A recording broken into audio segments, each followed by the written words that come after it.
So you ask the questions and hopefully I've got the answers. Let's do this Q&A.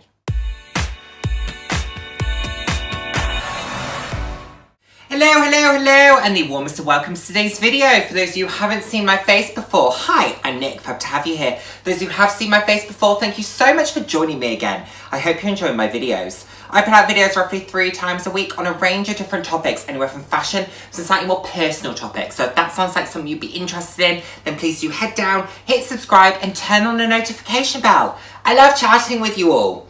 I'm all about living life loud, and what that means to me is being your authentic self, being proud to be you, and just celebrating who you are. Celebrating yourself and celebrating others.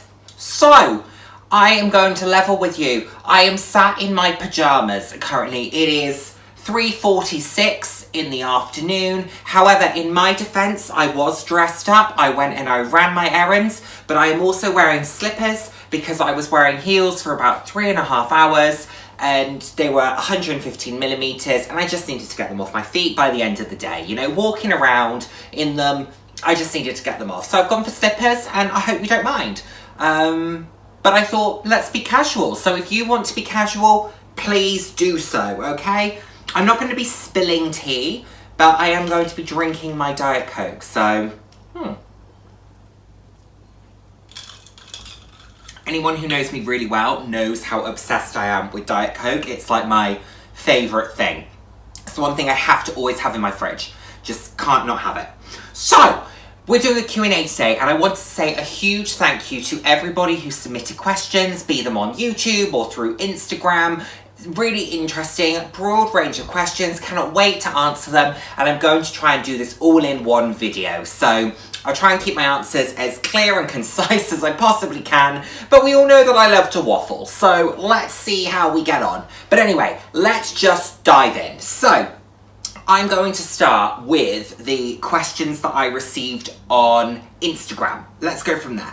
And if there's anyone who's asked a question who has a specific Instagram handle or a YouTube, I will try and share, or I will link it all below. So, a question that I received from Connor, whose channel is The Closet. Make sure to check out Connor's channel. If you could buy any bag from LV, what would it be? Now, this would have 2 things for me. If it was a case of me spending my money and something that I'd worked towards, a Speedy 40. And I very nearly bought a Speedy when I was at the Heathrow Louis Vuitton store about 2 weeks ago, but they only had a 35 and I wanted a 40, so I walked away because it wasn't the right thing and it's too much money to spend on something that's not right or not perfect. So that would be that. However, if they said, right, Nick, you can walk into Louis Vuitton and pick up anything you want and walk out, I would walk away with a City Steamer. I love the structure of the City Steamer. I think it is absolutely gorgeous. Love the variations that it comes in. Top handle, it's very much my vibe. It's very much my style. The biggest size I could possibly get in the City Steamer. I think that would be fabulous. And I actually do think they're a reasonable-ish price point, but that would probably be my pick out of everything that Louis Vuitton do. So, Perstopia asked how I lost weight.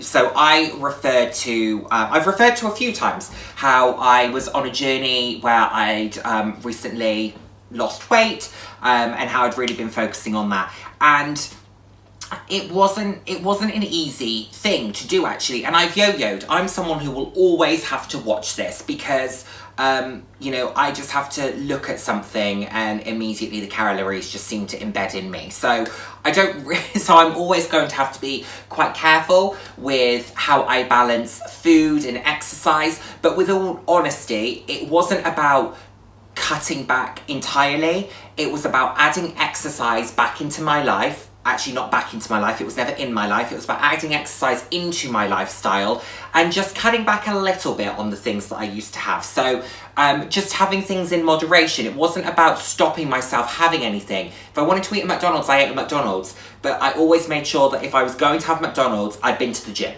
So it was about trying to create balance, and that seemed to do the trick for me. And I'm in a place where if I go on holiday, I don't worry about it because I know that when I get home, I've done it once, I can do it again. So when I was in France, I completely indulged. I drank every glass of rosé that was put in front of me, and I thought when I get home, I'm just going to get myself back into what I was doing before, which was all about balance. A question from the fabulous Dale's Addiction.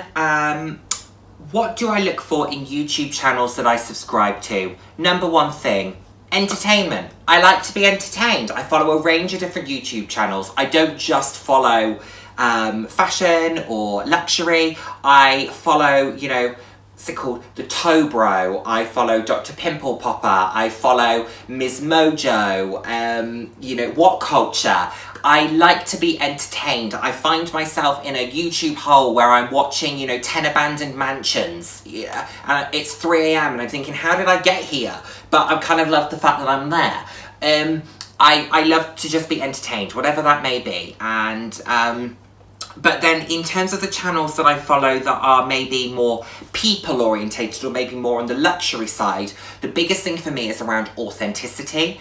It's around having a clear point of view, just getting that feeling that it's someone who's a really genuine individual, who seems kind-hearted, who seems generous with their time, with their emotion, and who is there to build people up, is there to share information. I don't particularly enjoy, and I have to say I haven't come across one of these in a while, but I don't enjoy channels that I don't feel like are there to build people up. I think one that's only there to build themselves up, I don't feel as connected to that. I like it when there feels like there's someone who wants to be involved in a community, and who wants to contribute to something, not just there for a bit of their own reasons. So like I said, I haven't come across that in a very long time. And if I did feel that way, I would unsubscribe, but I haven't unsubscribed from a channel in a very long time. But yeah, that's what I would say. It's about, for me, it's about entertainment value, authenticity, feeling like they want to be a part of a community, and having a solid point of view, and having courage and conviction, and sticking to your opinions, even if they're not necessarily always going to be the most popular or the thing that from a monetization perspective earns you the most. Have an opinion, stick with it, but also be respectful that others might not agree with it. And that's kind of where I get to with this stuff.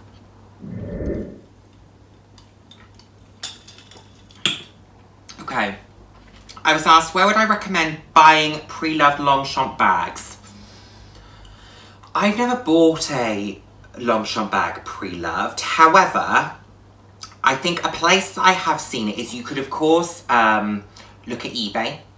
But I would say before buying on eBay, just make sure that you're comfortable with the signatures of the brand, to make sure that you can just check it over when it arrives, to make sure it all feels okay to you. Alternatively, a consignment store here in the UK is called Hardly Ever Worn It, and I've seen quite a lot of Longchamp bags, particularly the leather pieces, so things like the Rousseau. They tend to be available in Hardly Ever Worn It.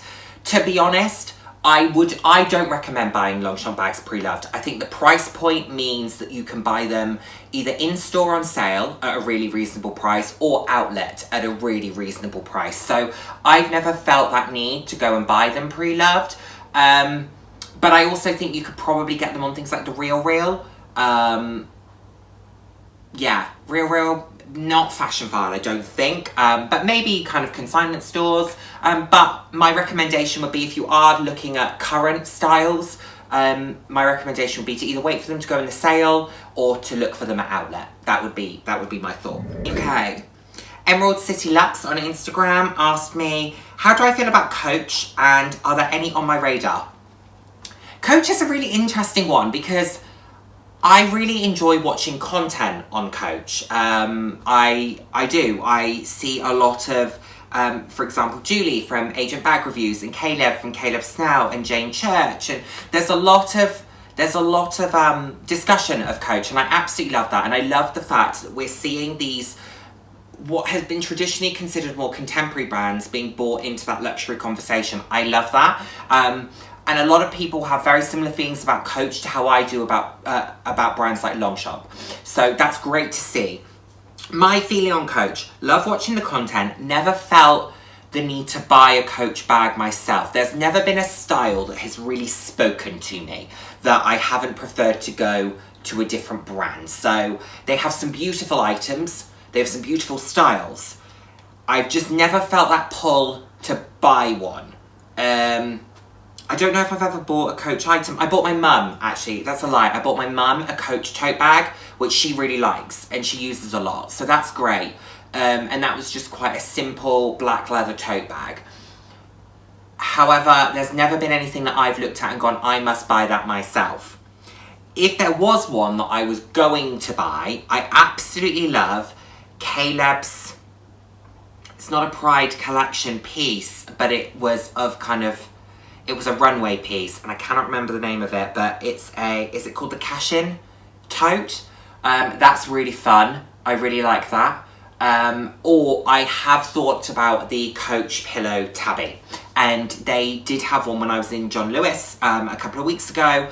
They had one that I looked at and I thought it was nice, but then I thought, how often would I use it and what would I use it in lieu of? And there were other bags that I currently own that I would use far, far more than that. So I think that I'm in a bit of a groove with the brands that I currently buy from. So my Longchamps and my Kurt Geigers probably fulfill that need that I would have for Coach items.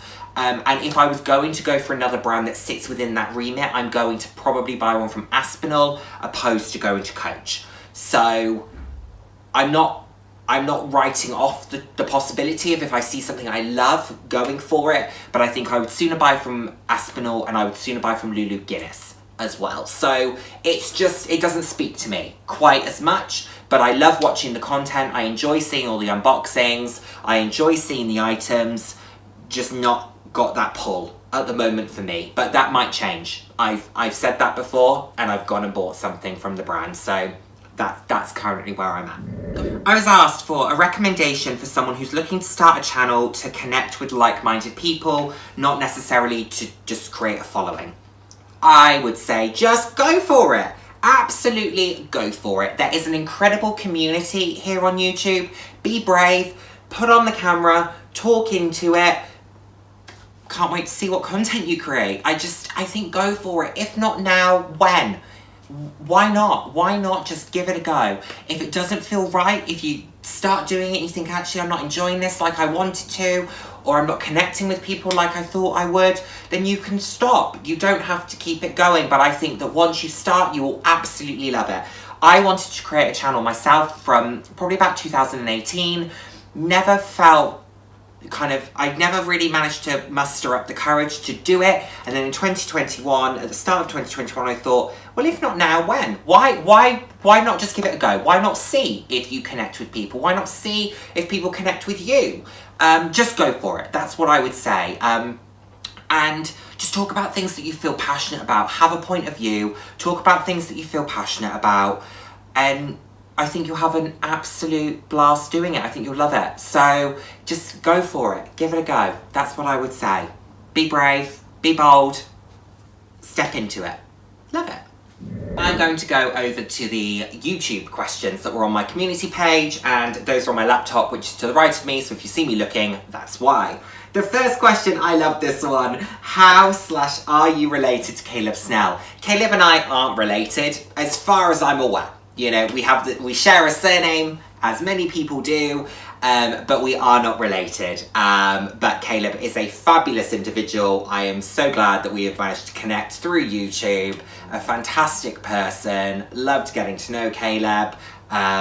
So yeah, if you don't subscribe to Caleb's channel, please do. I promise you won't be disappointed. And fabulous Yota from Yota Style has asked, I'd love to know what you do for a living, and also what is your dream job? If you could have any 3 bags and cost was not an issue, what are your top 3 dream bags? Ooh. Okay, so in terms of what I do for a living, I work in the automotive sector, and I work at the UK head office of one of the global automotive brands. In terms of my dream job, I have no clue. I have no clue. God, that changes time after time after time. I I would love, I think, maybe at some point in my life to maybe give interior design a go. When I was younger, I always wanted to be an interior designer. So maybe have an interior design firm or something along those lines. Yeah, a fashion label would be amazing, you know, in 30 years' time, to have a fashion label or something. Something that was creative, I think, could be great. But I don't know, because I really do enjoy a corporate life as well. I really enjoy it. So that's a really difficult one, and it changes. If you ask me today, it will be different to what you ask me if you ask me next week. So, but yeah, I flip between them. But yeah, something fun.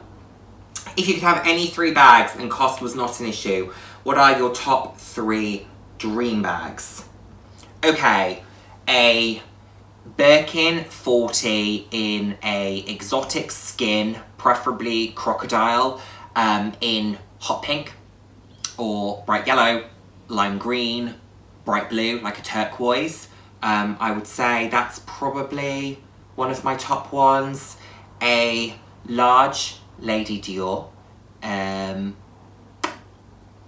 Colour, I love white Lady Dior, so maybe a large white Lady Dior would be fabulous. Or maybe a grey, something along those lines. Then I think potentially a Louis Vuitton City Steamer, as I referenced earlier, or a Sunshine Tote by Fendi, a Versace La Medusa in a really bright colour, a Mulberry Bayswater in a really bright colour. Actually, that's where I'm going. Scrap those. Right, we're going. This is where we're at. Right.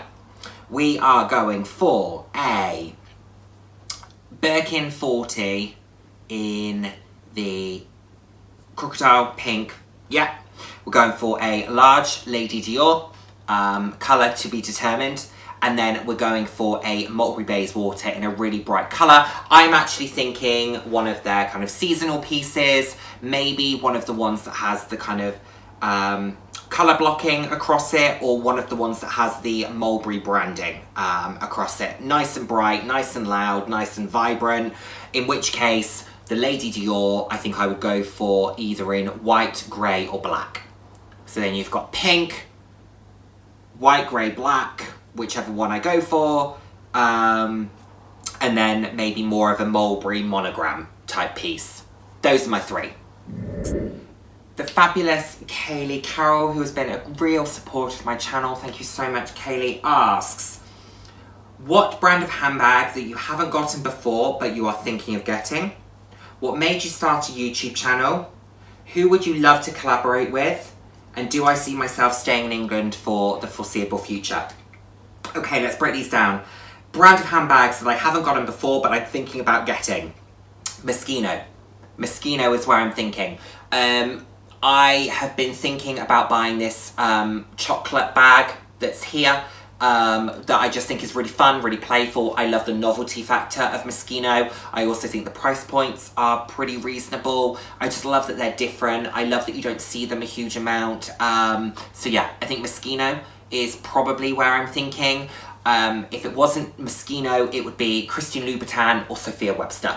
Those are my 3. You know I love novelty, and I love bright and bold and colourful, and that's exactly what these brands offer. So moving away from that more traditional style, that's kind of where I would be thinking.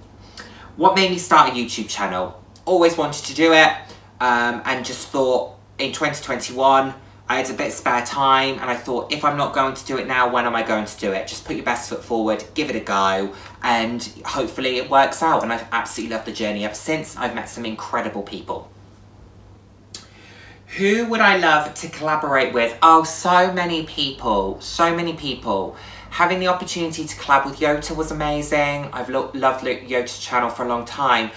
Being able to collaborate with Dale recently was fabulous as well, because Dale is just one of the nicest people that I've ever had the pleasure of kind of getting to know, albeit virtually, but is such a lovely individual. I would love to collab with so many different individuals. This is so hard because there are so many channels I love. I absolutely love Cassie's channel and Sophie Showhat and Amelia Rose and Connor, and just there are so many fabulous individuals out there. Can we all just do one big collaboration? I know that's what the tag videos are, but can we all just do one big collab? Because I can't pick. It's too hard. It's too hard. There are too many people that I love on here and that I would love to work with, so... But if you're talking about a brand, in terms of a brand collaboration, I would love to collab with Kurt Geiger because I stand for everything they stand for, and I love them. I would also love to collab with Longchamp, and I would happily collab with Karl Lagerfeld. But again, there are so many that I would love to collab with, but I would love to collab with a brand that I feel I really align to, both in terms of the style, but also in terms of the core values. The values are really important to me. I like to align myself, and I like to buy from brands that I feel stand for the causes that I stand for, and believe the same things that I believe. I think that's really important for me. So that's what I think now. Do I see myself living in England for the foreseeable? I do. I absolutely do. I like living in the UK. It has its drawbacks, but so does everywhere.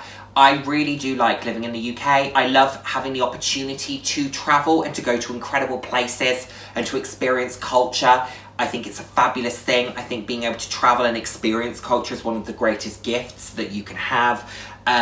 I absolutely love that, but I do like living in the UK. My family are here, and that's really important for me. I don't know where life's going to take me, so who knows? Who knows? I might meet Mr. Right, and in 10 years' time, you might see me on The Real Housewives of Beverly Hills, or Orange County, or somewhere. That would be really fun, wouldn't it? Or maybe I'll be on a Real Housewives franchise here in the UK. Maybe I'll move to Jersey and be on the Real Housewives of Jersey, or something like that. Maybe I'll start my own. Maybe I'll move to Guernsey, Real Housewives of Guernsey. Who knows? That could be fun. That could be fun. Anyway, let's carry on. The fabulous Gwenny from Starred by Gwenny has asked, we know you love colour, but which is your favourite one? And if you could only ever wear one colour, head to toe from now on, would it be the same colour? Gwenny, what do we think my favourite colour is? Pink! Pink, pink, pink! Would I wear it head to toe? You bet I would wear it head to toe. I do wear it head to toe.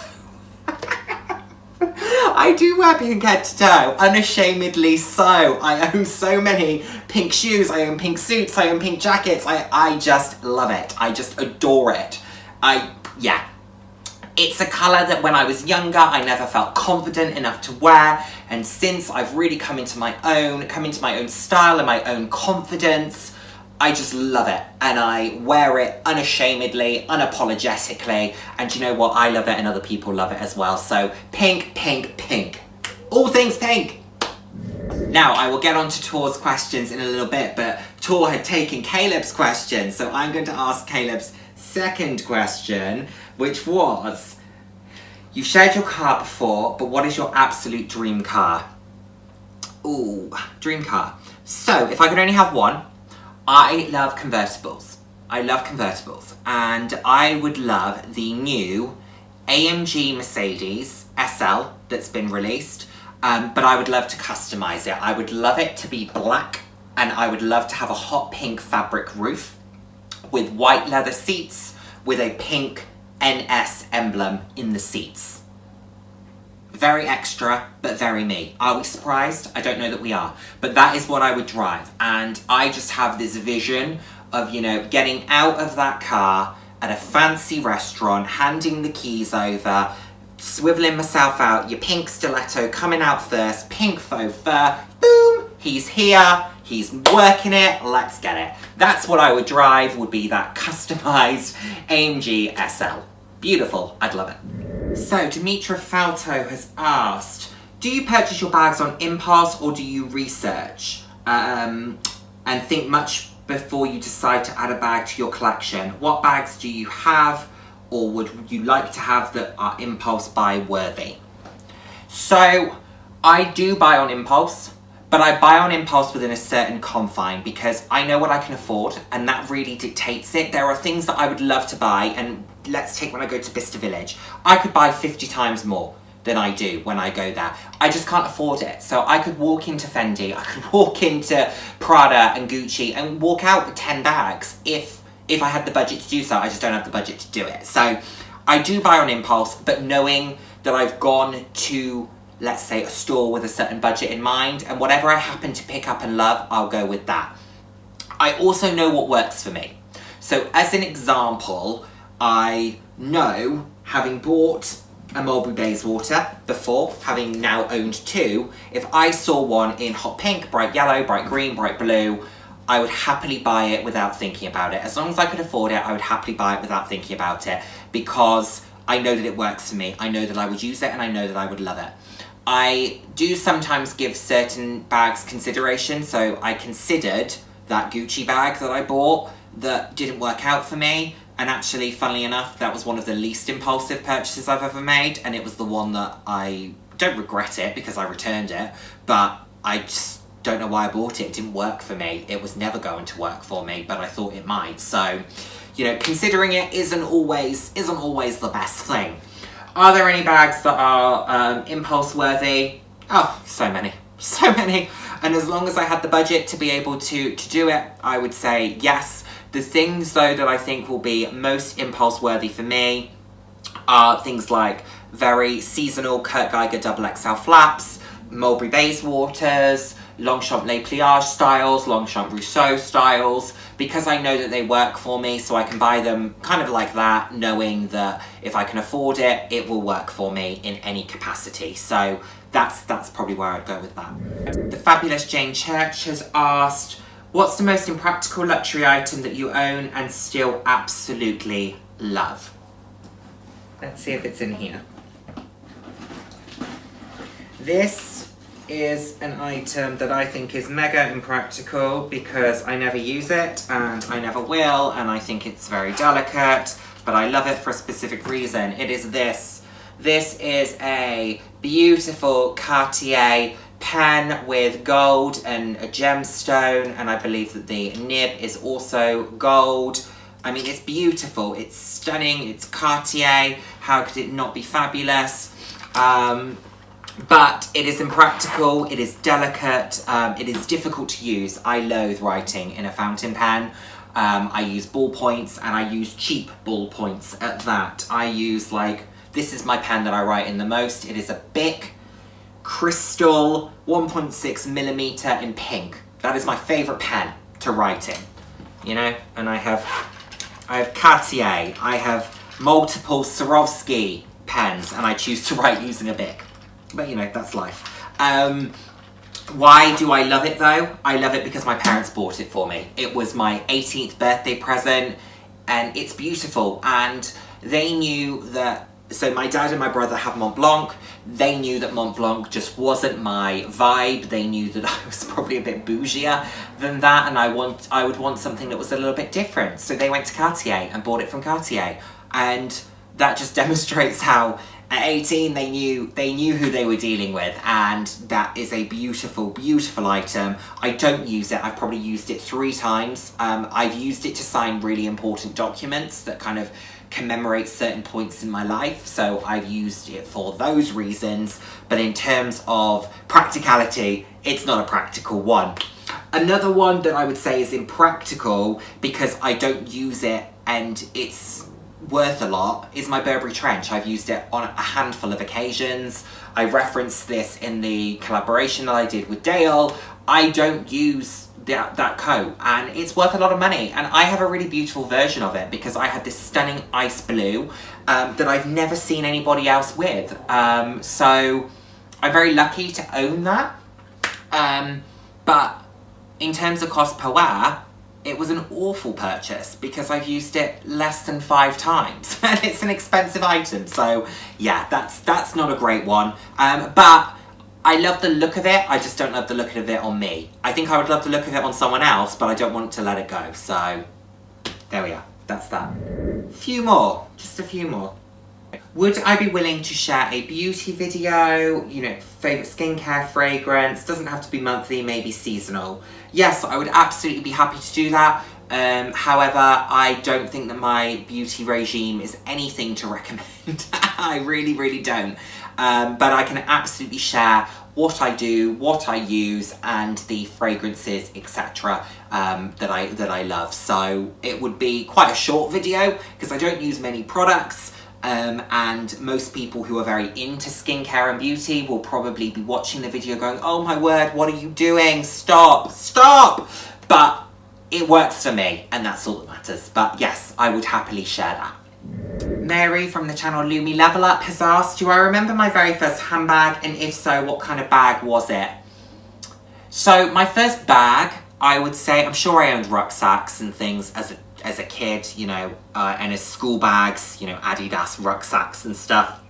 My first bag that I went to consciously buy from a style perspective was this, was it Donné?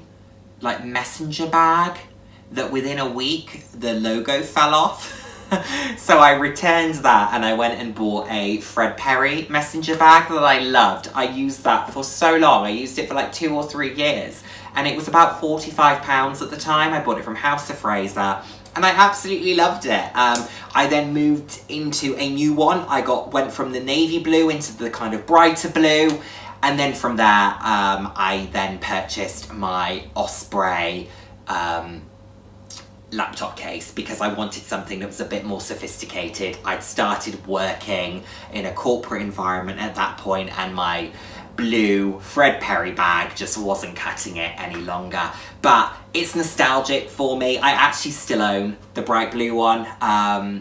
Just couldn't bear myself to part with it because it was still in really good condition, and it's a little piece of kind of my fashion journey. So yeah, that was my first, the kind of Donné one or Umbro or whatever it was, Dunlop, not Donné, Dunlop, bag was the first one that I went and consciously bought, and then it fell apart within like a week. So returned that and then bought the Fred Perry, and that was where things began. So, and now here we are. Okay, E and J has asked, another incredible supporter of my channel, thank you so much, has asked, if money were no issue, what are your top 3 bags? The Birkin, the Lady Dior in large, the Bayswater. You're also so knowledgeable about the fashion houses, that I'm curious what kind of career you have. Answered that, I don't work in fashion, but I do have a passion for it. And throughout my time studying, my degree is consumer behaviour marketing, I focused on fashion and the luxury sector. So a lot of my assignments and a lot of my research, my graduate dissertation was based on luxury fashion. So that's where that interest comes from, but I work in the automotive sector. And you might have touched on it before, but I'm interested in your perspective on the Hermes game/journey. Okay, the Hermes game/journey. I think that they really put people through the ringer to try and buy a bag, ultimately. But I think we know what we're getting into. So if you want the bag and you want to be offered it, I think fine, just go with it. But then I also think don't get upset about it if you don't get what you're looking for at the end of it. Yeah, I think it's disappointing if you put in all this work. But let's say I was in a position to buy a Birkin. Let's say I had the money to just go in and buy one. I would just go into Hermes periodically and ask for a Birkin. I'm not going to stand there and go, oh, do you know what? I actually really love that scarf, so I'm just going to buy that. And that pair of shoes, I'm just going to take that. And oh yeah, actually that candy dish, yeah, that feels like a bit of me. No, if I don't want it, I'm not buying it. You know, if it's stuff that I genuinely, authentically love, then yeah, fair enough. You know, I might, if I had the money, I might buy a hair bag. I might buy a garden party. I might buy a Click H bracelet, something like that. But if I'm not going to use the item, I'm not going to buy it. And I'm just going to bug them by walking in periodically and say, do you have a Birkin? Do you have a Birkin? Do you have a Birkin? And if they say, no, no, no, fair enough. Nick Snell is not owning a Birkin. However, they might just say, actually, today's your lucky day. We do have a Birkin. Fabulous! Show me. Let's talk about it. But if they don't, I'm not going to build up this profile. I think it's ridiculous, if I'm honest. I think it's wasteful. If you don't love what you're buying, I think that's the thing. I know people that are starting on these Hermes journeys and they're buying things that they love. And that's great. I think that's great. It's when people are buying things and saying, oh, I bought it because I felt like I have to. No one's forcing you to swipe your card. No one's forcing you to try and get a Birkin. No one's forcing you to try and get a Kelly or a Constance. That's on you. So if you don't love it, stop buying it. Stop swiping your card. Leave it alone and just accept that maybe you have to go pre-loved. And that's fine. There's nothing wrong with that. So yeah, I like seeing people get what they want at the end of it. I really do. I celebrate that. What I don't enjoy is when it's, I felt like I had to buy, or I felt like I had to buy these 78 Twillies because that was the way that I was going to get the Birkin. No, that's you that's telling yourself that. That's not anybody else telling you that. So that's my thought on it. But I also think from a marketing perspective, Hermes have kind of nailed it, really, because they've created this hysteria, this elusiveness, this desirability. They've cracked it, really, I think. They've done a great job on that. So good for them. And if you want to be a part of that journey, then go for it. But don't complain about it. That's what I'd say. And finally, Tor from Anthropology. Anthropology has asked, would love to know what you do for work, how you got into collecting bags, and how you feel as a man with bags and that occasionally wears a good heel. Okay, work, I have covered that. How did I get into collecting bags? I've just always been interested in fashion. I think I've always been, I used to love Ugly Betty as well. I used to watch a lot of Ugly Betty. And just, I've always loved it. I also am a Real Housewives fan, and I used to see a lot of people on there wearing the bags, and I've just always gravitated towards handbags. I think they're a fabulous accessory. It just took me a long time to build up the confidence to really get into wearing them myself and carrying them myself. And now that I do, I love it. And also around heels. You know, this was my shoe. Today I said how I've changed into slippers because I was wearing this 115mm stiletto for a few hours earlier. I love it because it's me being me. I don't have to carry a bag if I don't want to, I just tend to. I don't wear heels every day. I mix up my style. I love trainers, I love boots, I love heels, I love loads of different styles, and it all depends on what vibe I'm going for that day. Also, it depends on how my feet are feeling that day, because if my feet are feeling a little bit delicate, then I'm not going to put them in a really tall stiletto. It's just not happening. But I love it because it's me being me within myself. Can I sit here and say that I've never felt judged? Of course I felt judged. I felt judged today. People make comments, of course people make comments, and people make dumb comments. But you block out the noise, but that takes a certain amount of self-confidence. And I also think that someone who is confident, living their life unapologetically and just being themselves, for some reason, bugs people. But equally, today, I had 5 people say to me, I love what you're wearing, I love your shoes, this outfit is great. I was changing my phone, and this young lady, she can't have been any more than 10 years old, came up to me and she said, I love your shoes so much, they are so pretty. And I just said, that is so kind, thank you so much, that is so kind. And bless her, that just warmed my heart, because I just thought it was the nicest thing, and that was from someone who was so young, and it was really, really nice. It was really, really nice. It was so sweet. Anyway, how does it make me feel overall? I feel bloody fantastic. I'm really leaning into myself. I love who I am. I love to celebrate other people. It is something I'm so passionate about. It is something that I will always strive to help others with. I really believe that just being able to love yourself for who you are and who you want to be is special. It's really special. I will always stand on that. So, yeah.